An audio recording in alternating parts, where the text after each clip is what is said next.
A odkedy sme vstúpili do Európskej únie, ja si to ešte pamätám, keď sme vstupovali v roku 2004, tak sme videli obrovský rozmach. Rozmach ekonomiky, rozmach našich zahraničných vzťahov, rozmach cestovania, študovania v zahraničí. To sú všetko obrovské benefity, ktoré máme vďaka Európskej únii. To spoločenstvo, ktorého súčasťou byť je cťou.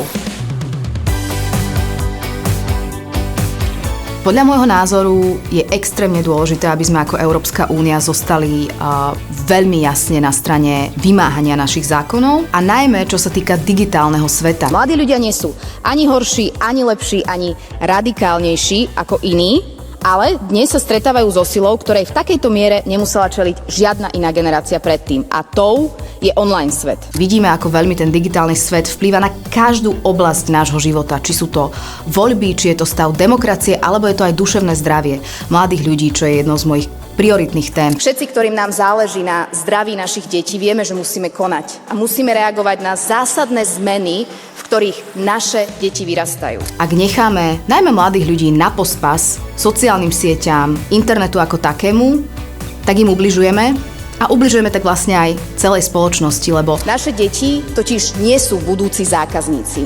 Sú to osobnosti, ktoré sa formujú a potrebujú tak robiť bezpečne za pomoci nás dospelých. Bola by som veľmi rada, keby sa nám podarilo prijať akt o digitálnej spravodlivosti. Takže ja vkladám dôveru aj do Európskej komisie a aj do nás v Európskom parlamente, že si zachováme ten fokus. Nástroje na bezpečnejší internet naozaj máme.